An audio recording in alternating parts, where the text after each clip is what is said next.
Welcome back to Tales of the Forgotten Village stories, where culture walks beside destiny and where the whispers of our ancestors echo through every tale. Today, we journey to Kamuga village, where a single broken custom can summon calamity and where one man's wives struggle not only for love, but for the survival of their land. This is a tale of jealousy, tradition, and the stones that carried the weight of a village's fate. In Kamuga, the hills did not merely stand, they watched. They held memories, secrets, and warnings. Ajwang, a man shaped by tradition, owned these hills. From morning to night, the sound of stone against steel filled the air. Men hammered boulders into smooth ballast, sweat glistening on their backs, their muscles straining as if they fought the stubborn stones themselves. Ajwang's quarry business was the backbone of his wealth. Each morning, he would hire a group of 10 workers who meticulously sorted and prepared the ballast. Each pile weighed exactly 200 kilograms, and Ajwang needed 10 such piles to fill one of his premium lorries, totaling 17 tons. He would pay each worker 1,000 Kenyan shillings for their labor, always pushing them with urgency. "I want 5 lorries within 2 days," Ajwang would command, his voice echoing across the quarry. His lorries were different from others in Kamuga, well-maintained, reliable, and fetching premium prices. While other quarry owners struggled to find buyers, Ajwang had established a lucrative trade with customers from Oyugis who paid 6,500 Kenyan shillings per lorry, recognizing the superior quality of his stones. But the stones were only part of Ajwang's wealth. His true fortune lay in his homestead. 3 wives, 12 children, each wife with her role, each child with a destiny. Rosalina had 6 children, 2 sons and 4 daughters. She was the rightful first wife, the Makai, the foundation of the homestead. During planting and harvesting season, she became the beating heart of the land. For in Luo culture, the husband must sleep only with Makai during sacred seasons. If he failed, he would soil the land. The ancestors would punish not just the man, but the entire village. Children would fall sick, cattle would die, rains would disappear. Villagers watched the Makai closely, for she held the key to the land's blessing.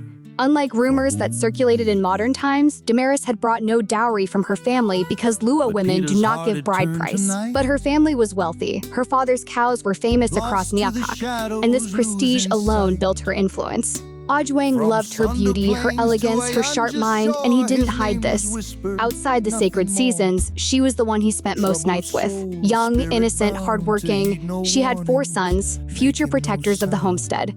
Though she lacked influence, she had a kind and observant heart. When the planting season arrived, Rosalina prepared her hut. She cleaned it, placed new mats, and lit fresh incense. This was her month, her rightful time. According to tradition, Ajwang moved into her hut, slept there, ate with her, and even walked beside her in the fields. Angelina accepted this quietly. She respected the custom, but Damaris could not swallow it. Every planting season, she felt abandoned. But this year, something in her broke. She watched Ajwang walk toward Rosalina's hut night after night, and for the first time, jealousy consumed her like fire. Angelina noticed the subtle changes. Damaris grinding maize angrily, Damaris ignoring Rosalina's instructions, Damaris staring longingly at Ajwang as he carried his spear toward the Makai's hut. One evening, Angelina approached her. She whispered gently, "Strength comes like water. It flows where it must." But Damaris snapped, "Strength? How can I be strong when my own husband ignores me? When I am treated like a stranger during the most important season?" Angelina stepped back. She had never seen such bitterness in Damaris's eyes. 2 days later, a strange accident happened. A huge stone that had stood firm for years suddenly slid from its position and crushed a worker's leg. Villagers murmured, "Has someone broken the custom?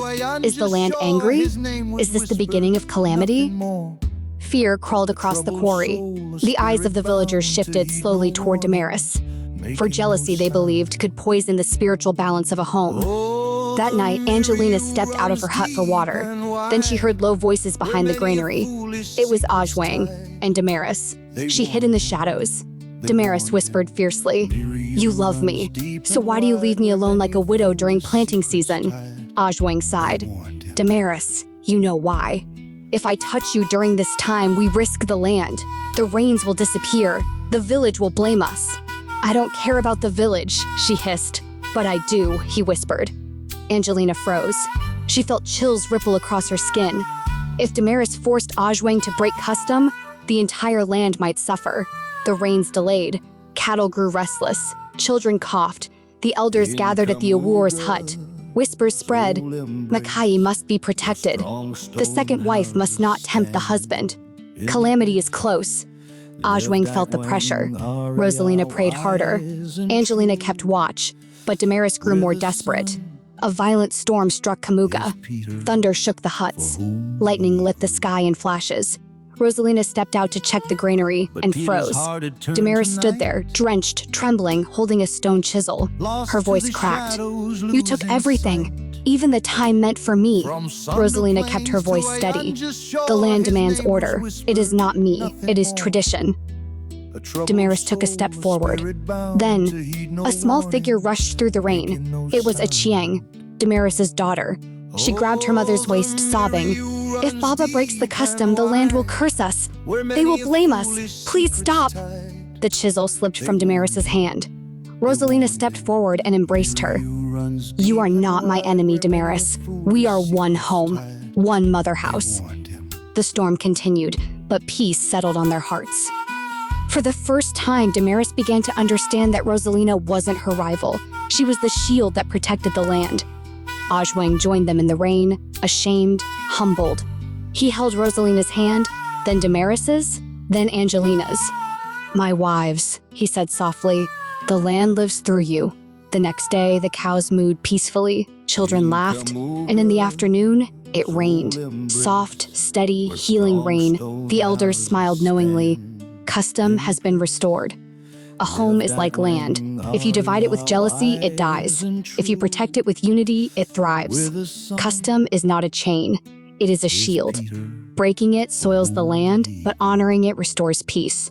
Thank you for joining me on Tales of the Forgotten Village stories. In Kamuga, we learned that jealousy can divide a home, but unity restores the land. These stories are not just entertainment, they are shields of wisdom passed down by our ancestors. Your support keeps these whispers alive, turning them into lessons for today and tomorrow. As the elders say, a home is like land, protect it with unity, and it thrives. Asante Sana. Oh, the Miriu runs deep and wide, where many a foolish secret's tied. They warned him, they warned him.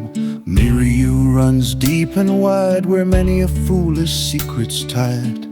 They warned him.